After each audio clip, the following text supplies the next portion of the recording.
The many ways President Joe Biden, is putting America through his foreign policy in great peril. Let me count the ways. That's the topic of today's Bold and Blunt, and I'm your host, Cheryl Chumley, giving you a Christian conservative look at today's news, politics, culture, and events. Have you been paying attention to China's movements toward Taiwan? How about what's going on in Ireland right now? How about China, Russia, Iran, North Korea still hanging there in the balance, in the background, quietly making moves on the world stage as Joe Biden visits Ben and Jerry's, and the media fawns over what kind of ice cream cone flavor he chose that day? Have you been paying attention? If not, wake up. America is facing perilous times right now because the world senses weakness in the White House. The world smells fear in the White House, and they're taking advantage. Before I get into all that, I want to quickly mention, if you like Bold and Blunt, you can get Bold and Blunt at edify.app, the online platform for your faith-based podcast, at washingtontimes.com, where you may also subscribe to my 3 times a week newsletter. Just go to the newsletter section at washingtontimes.com, click on my name, sign up for my Monday, Wednesday, and Friday newsletter. It's delivered right to your email box, containing all the commentaries I've written so far that week, giving you the bullet points you need to fight the far left, to argue against the insanity, to push back against the crazy, also known as Democrats. And within that newsletter is my twice weekly Bold and Blunt podcast that comes out Tuesdays and Thursdays. So you can also just subscribe straight to Bold and Blunt wherever you get your regular podcasts. Go to Google, go to Bing, type in Bold and Blunt podcast, sign up there. Why Taiwan matters to the world. Let's just look for one example about Taiwan. What Joe Biden's White House is doing in regards to China's movement against Taiwan. Just a couple days ago, Financial Times wrote this piece, Why Taiwan Matters to the World. A dangerous rise in tensions with Beijing is a price worth paying to protect a flourishing Asian democracy. Let me read a little bit from this piece. It opens by asking, should the U.S. defend Taiwan? That's a good question, because why does America have to get involved in every skirmish, every battle, every hostile act that takes place around the world, right? Because the argument is, well, we need to defend democracy around the world. We need to stand up for the little guy. We need to fight for freedom and for the cause of freedom around the world. And on the other side, we have to keep back the communists from taking over the world. We have to protect our interests as the communists draw closer and closer and closer and ever closer to America's own border. So, however you fall on that, ask yourself this question. Should the U.S. defend Taiwan? Financial Times writer writes, this is not an abstract debate. Over the weekend, and remember, over this past weekend, Beijing simulated bombing raids on the island while its navy encircled Taiwan. In response to the steady escalation of Chinese military pressure on the island, President Joe Biden has promised 4 times that the U.S. would defend Taiwan from an attack by China. So, just sidestepping from this piece for a second, where do you stand on that? Are you in favor of Joe Biden sicking the military against China, in favor of Taiwan, or bolstering Taiwan's own military defense structure so it can defend itself against Taiwan? More money, more money, more money going to an overseas source, going to an out of domestic America boundary source. We're already sending who knows how many millions, billions, trillions, what are we up to now, to Ukraine, most of it largely unaccounted for. Do we really need to start sending money over to Taiwan as well? Good question. So what's the interest here? Back to this piece, back to this Financial Times piece. There are three main arguments for sticking up for Taiwan. The first is about the future of political freedom in the world. The second is about the global balance of power. The third is about the world economy. Together, they amount to a compelling case, this writer says, to keep Taiwan out of Beijing's clutches. He goes on to write, the implications of Chinese dominance of the Indo-Pacific would also be global, so it's more than just America's interest. Again, do we care about that? Should we care about that? Well, the region, he writes, accounts for around 2/3 of the world's population and of gross domestic product. If China dominated the region, it would be well on the way to displacing the U.S. as the world's most powerful nation. Sidestepping again, look, I think under Joe Biden, China is already on the way of displacing the U.S. as the world's most powerful nation. Look what's happening around the world with the U.S. dollar. Look what other countries are doing to step back from using the dollar. Look at China's One Belt, One Road initiative. Look at the fact that in America, there are far too many Democrats and Republicans, sadly, that think China is inevitable, that China one day will be the world leader. And so smart Americans are putting their money on backing China and stepping back from keeping America the dominant nation on the world stage. It's sad. It's very anti-American. It's cowardly. But some people, some politicians from both parties, sad to say, are in it for themselves, and they're going where the winds blow, and they see the winds blowing in China's favor and away from America as the strongest nation of the world, and so they want to get theirs where they still can. Back to this piece, back to Financial Times. Just finishing with this last point. Taiwan, he writes, produces over 60% of the world's semiconductors and about 90% of the most sophisticated ones. The gadgets that make modern life work, from phones to cars and industrial machinery, are run with Taiwanese chips. But the factories that produce them could be destroyed by an invasion if Taiwan's chip factories survived, but fell under Chinese control. The economic implications would be huge. Control of the world's most advanced semiconductors would give Beijing a chokehold over the world economy. So that's a compelling argument, right? But at the same time, you've got this administration, this Joe Biden administration, the Joe Biden White House, going green, putting climate change and environmentalism and environmental regulation and so-called clean energy at the forefront of everything, even military policy. And we're practically handing China control of our economy by looking to China to help produce the raw materials or help provide the raw materials that go into providing clean energy in America. Isn't that handing America's economy over to China anyhow?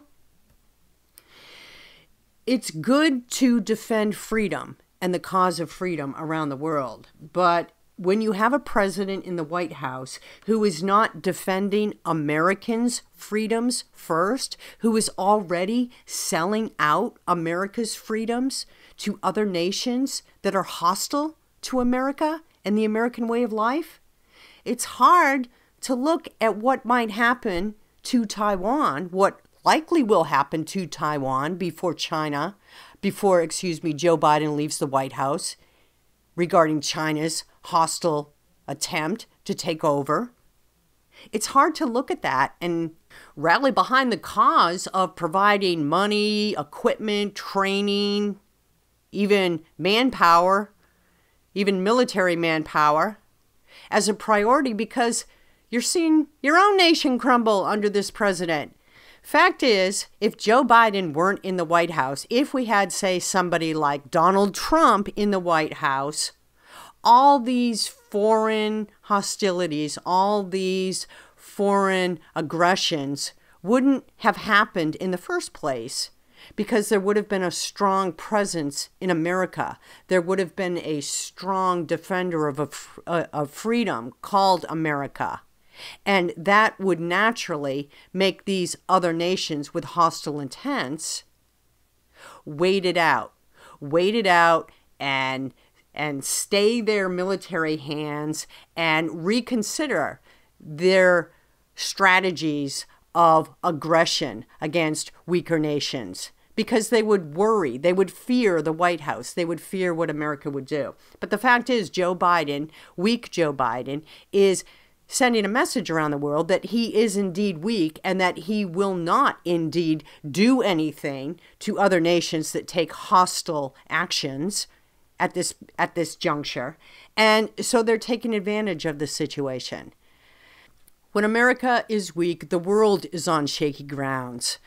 But honestly, Americans ought to be concerned about our own domestic shaky foundations first. Because the fate of America right now, the fate of American freedoms, stand very much in jeopardy. This president, every day, every week, every month, is walking America closer and closer toward a point of no return for individual liberties, and ceding all our might and power and exceptionalism to nations like China, to communists, to collectivists, who would love to take advantage of the last couple years of this White House and bring about their total destruction of America, crippling us from within, through the culture, through our economy, as well as from without a military takeover, if at all possible. We need to think America first. And oh, wow. Who said that?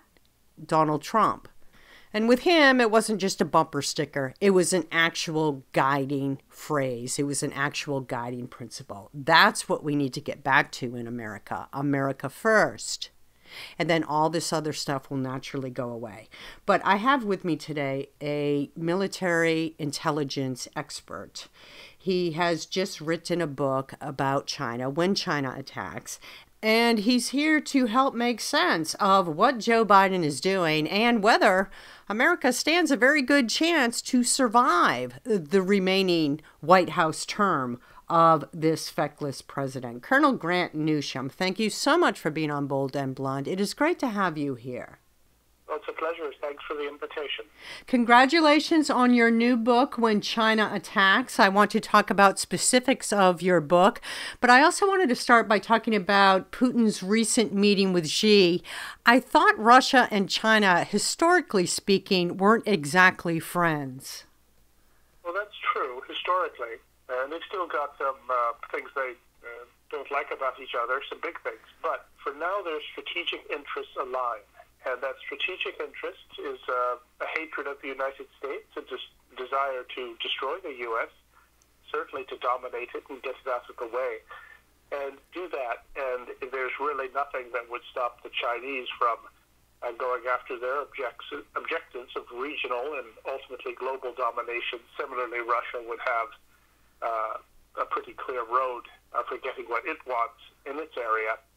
And then the animosities between the Russians and the Chinese would come out, and they'd probably fight or at least come to a pretty bad relationship. But for now, the animosities are suppressed, and that will come in time.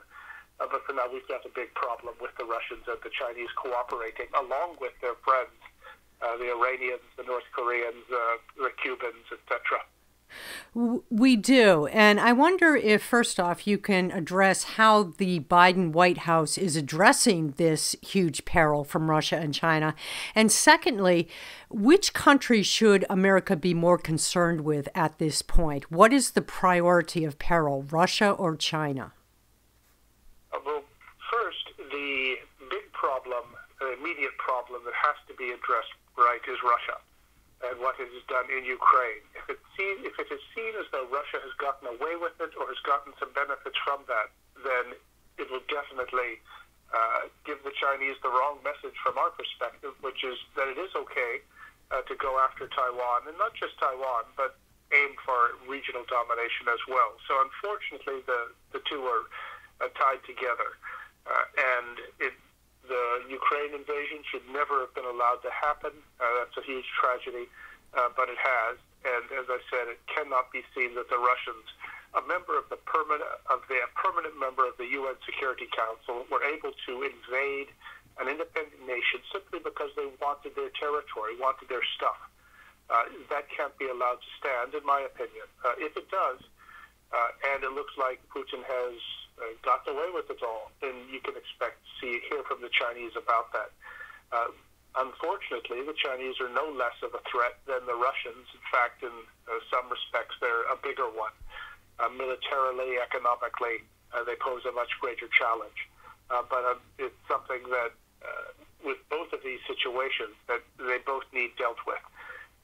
As for the White House. As for the White House, well, their approach to all this does seem sort of ad hoc and haphazard and responding to crises. As noted, the Russian invasion of Ukraine should not have happened. Putin did not take the administration seriously, and after the events in Afghanistan, he was perhaps might be forgiven for thinking the Americans wouldn't do much. But at the same time, this administration doesn't have anyone who really scares the Chinese. The Chinese look at it and compare it to the last administration, where they had people like Pompeo, Pottinger, Stilwell, Miles Yu, Navarro. Chinese hated them. With this administration, it's not clear who exactly frightens them. While it does try to do some things that look like they're taking on China, for example, restricting semiconductor exports, and speaking up for Taiwan, although immediately walking it back, it seems. They've done other things like let the Chinese companies list on American stock exchanges and raise necessary foreign exchange capital that the Chinese Communist Party needs. These appear somewhat schizophrenic in its approach to China. But dealing with all of these things going on, it does very much look, I'm afraid, like an administration that is scrambling and doesn't quite have its act together. Would also cite, going to the Iranians, begging them to pump oil, and going to Venezuela, asking them to pump oil as well. And meanwhile, asking the Russians to help get a nuclear deal with the Iranians while we're providing all this weaponry to Ukraine, effectively being at war with Russia. It looks like an administration that doesn't really have a plan. That's putting it mildly, I think. And now you have stories popping this week about how Macron in France is actively campaigning for the European Union to distance itself from the dollar. How does that play into China's hands, and what does that mean for the future of America? Well, actually, I read about Macron's visit to China. Yes. My goodness. They're an ally. It certainly just seemed like pure appeasement. No little anti-Americanism in there.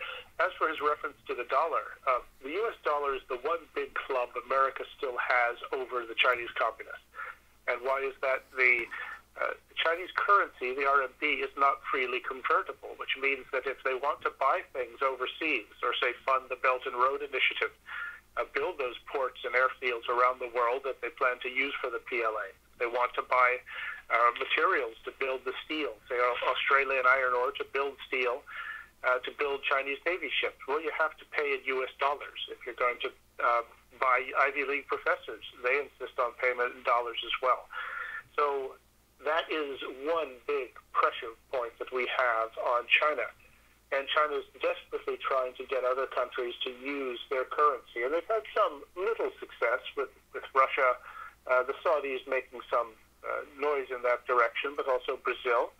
Gradually they're having some modest success. But to have what you would call a major Western country like France mention this and say we need to get off the dollar, that really does make you wonder exactly how much of an ally or a friend France is. It's one of the more disgraceful things that I've heard a world leader say in the last 30 years. But should we be worried about it, or should we view such remarks as just pragmatic politicking, nothing to worry about? I would worry, partly because we're doing plenty by ourselves or by this administration, yes. And Capitol Hill gets lots of credit as well over the years to debase the U.S. dollar. The more we spend, this out-of-control spending that makes drunken sailors look responsible, this has the effect of undermining the confidence in the U.S. dollar. Is the Chinese currency likely to completely displace the U.S. dollar, or is any other currency likely to do that? No, not in the near future. But that's just because there's no rivals. But all they have to do, the Chinese in particular, and the Russians, but the Chinese in particular, is to lessen enough trust in the dollar. Just do it enough so that in conjunction with some other movements, you could cause such chaos in the United States that we may not even be able to fund the defense. We may not even be able to send the fleet west of San Diego. So it doesn't have to be a complete displacement of the U.S. dollar, but simply a weakening. But we have to get our own act together here on this, and until then, we can't really be all that critical of people who are speaking out against the dollar. But in the case of France, this is unforgivable. It really is that bad, and especially if you look at the other things Macron said while he was in China. I think he would willingly enslave 23 million free people on Taiwan if it would sell some more Airbus jets. I want to go back to what you just said a minute ago about the need for America to get our act together. And of course, we do. We need a massive and quick wake-up call about the threat of China and Russia and other nations hostile to America. But the problem with China specifically is that it's not just a Democrat thing. It's not a matter of getting rid of Democrats in the White House and in office. There are too many Republicans, it seems, who have ceded the ground that China is inevitable. How do you respond to that? How do you fight that? Well, first, I think you're right. It is important to stress that this building up of our main enemy, and the Chinese are the ones who refer to us as the main enemy, the building up the Chinese economy, the Chinese military, the Chinese Communist Party, really over the last 30, 40 years, and we'll go back farther, 50 years, has been a bipartisan achievement by both Democrats and Republicans. The first administration to actually stand up for U.S. interests was the Trump administration. But it was, as I said, Republicans and Democrats are both to blame for what has happened. What do you do about it now?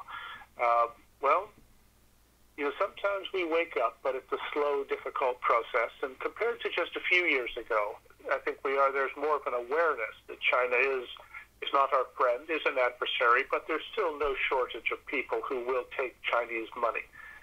If you looked at the testimony by the TikTok CEO the other day, his testimony was interesting because yes. He was going to try to tell the truth. He decided not to. But behind him, when you saw that phalanx of American lobbyists and lawyers, the guys who willingly take Chinese Communist Party's money to further Chinese interests in the U.S., even if it's harmful to America. And that is, you will find former Republican staffers, Democrat staffers. You will have retired congressmen and senators who are shills for the Chinese Communist Party. There's one former American ambassador to China. A recent one is from Montana, who actually sounds like he is getting his talking points from the People's Republic of China. So what do you do about it? It'd be nice to have voters can vote in people that they think are going to get the right approach to China. It would be nice to have shareholder lawsuits brought on a daily basis. Make the cost of doing business with China too high. Include reputational cost. It'd be nice if more Congress people realize that if they are soft on China, they're trying to accommodate China, come up with something that will make China nice. That is putting their own constituents at risk, and it's going to be their constituents who are called on to solve this mess. And by that I mean the people who are in the military. But this is a tough one, and you've seen it before. Before World War II, for example, there was no shortage of people on Capitol Hill, Republicans and Democrats, who wanted to just understand the Germans, understand why they were acting the way they were, and don't provoke them.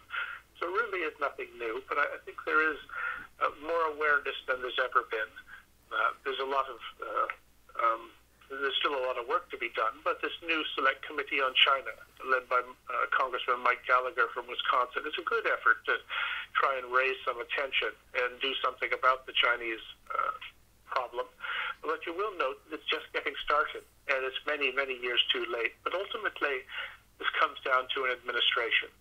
And if you have an administration that thinks that there's a deal to be cut with China, and does what they can not to upset the Chinese, and listens to the donor class, Wall Street and the business class that's calling them up every 5 minutes, it seems, telling them not to upset Beijing, well, it's hard. You really shouldn't expect to prevail. So it very much matters what administration is in the White House.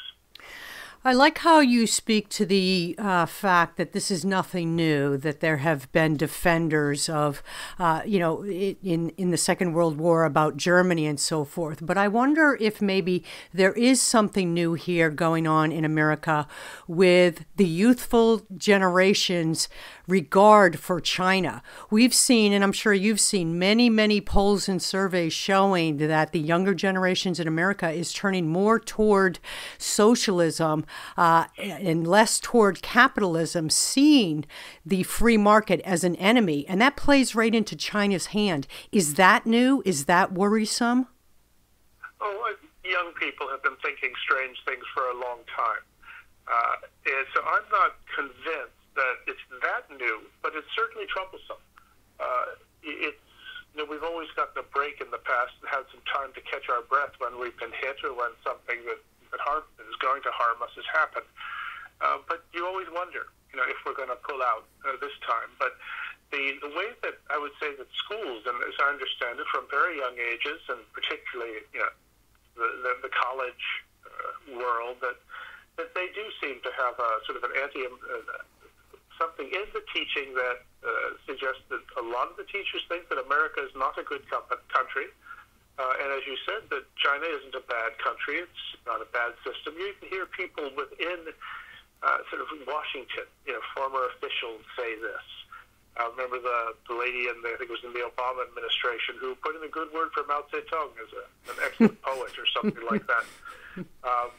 So this is, in some respects, nothing new, but I'm just thinking back to the 60s, when you did have what seemed like a younger generation, which had some pretty strange thoughts about the United States and defending it, et cetera, et cetera. And they kind of, that turned out not to be the case, except for the ones who went on to dominate academia, too many of whom got into business and the political class. But to say, I'm not, I am concerned by what you see here being taught in schools about it, and the fact that, say, a guy like Ron DeSantis needs to have a sort of courses to have people young people learn about the dangers of communism. Right. And that is something different. If you remember that I guess people our age, I'm assuming you're my age or in the ballpark, we remember the communism. We know all about it. But I think that people much younger don't have any sense that it's a danger, that it's a problem. And we just may have to learn that lesson the hard way. Again, so that is something that may be a bit different. Ouch, that would be one heck of a hard way to learn the lesson. Let's just wrap. Do you have a couple more minutes? Sure. Okay. Whatever you need. Let's just wrap by talking about Taiwan, what's going on now, and what you think America's response to Taiwan should be.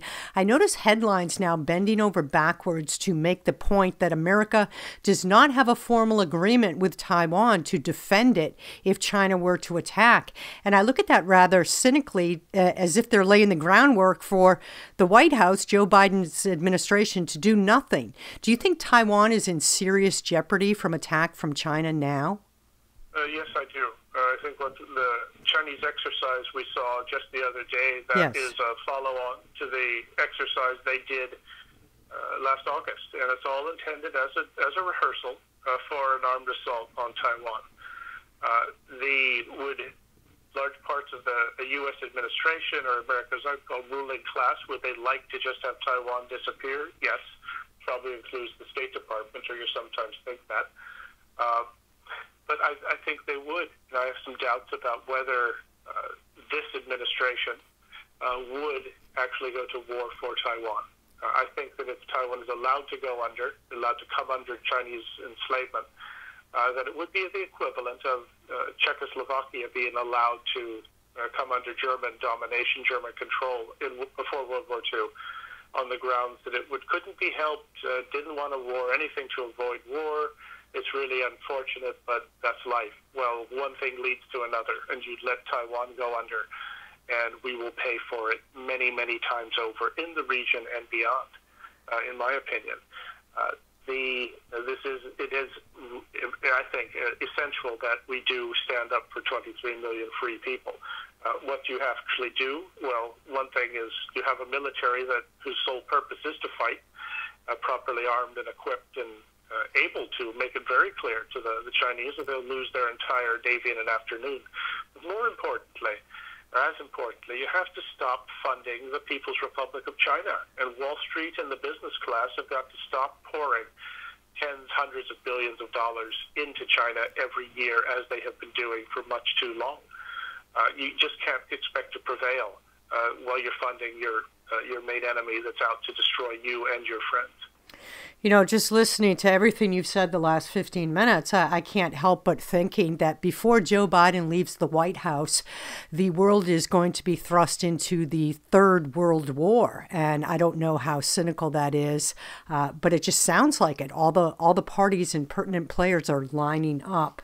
If you want to respond to that, please do. But I also wanted to let you quickly talk about When China Attacks, your book, the main bullet points, the takeaways, where people can get it. Sure. World War III, I don't know. I'm not that good at predicting the future. It always turns out a little different than one expects. But the problem of a war that is like one that nobody alive, except for some really old people who were around in World War II, nobody alive will have experienced anything like what could be coming. That's how worried I am.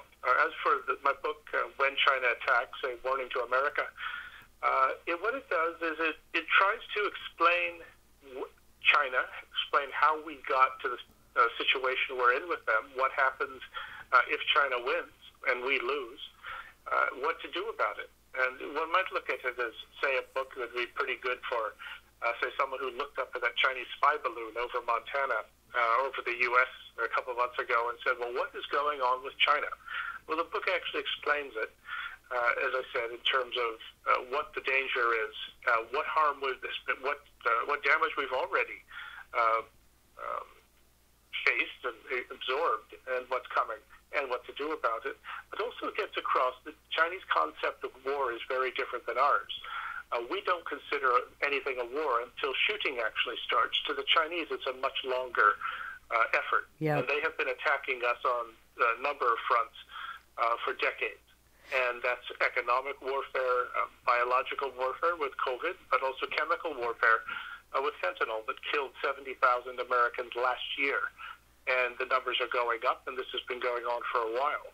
And there's proxy warfare, buying off American elites, and financial warfare, going after the dollar. So I try to explain what the Chinese are doing, why they're doing it, and to make it the whole subject understandable, but also to leave the readers with some suggest some ideas that we do have a good hand to play if we choose to play it. And cultural warfare, which may be one of the biggest dangers because it changes the mindsets, right? That's it. And it's psychological warfare. You want to get your opponent to think the way you want him to think, and that means he will then do the things you want him to do. And they've been very successful at that. So as far as where one gets the book, it's available online, of course, at Barnes & Noble, Amazon, in stores as well, but I think Sam's Club as well has picked it up, so it's readily available. And as former head of intelligence for the U.S. Marines and as having worked in the U.S. State Department and so forth, you are definitely a source of expertise on the subject. I want to thank you for your service to America, and thank you for coming on Bold and Blunt. I appreciate your time. Sure, my pleasure. And it was the Marine intelligence in the Pacific, so I don't want to overstate it, but I do know a little bit about the business. Well, but no, my pleasure. Just very glad to be here. Glad to have the opportunity. Thank you. You're very impressive, and I appreciate your knowledge. The book again is When China Attacks. The author and expert is Colonel Grant Newsham. Check out his work. Check out his warnings for America. It's something we should all be paying attention to.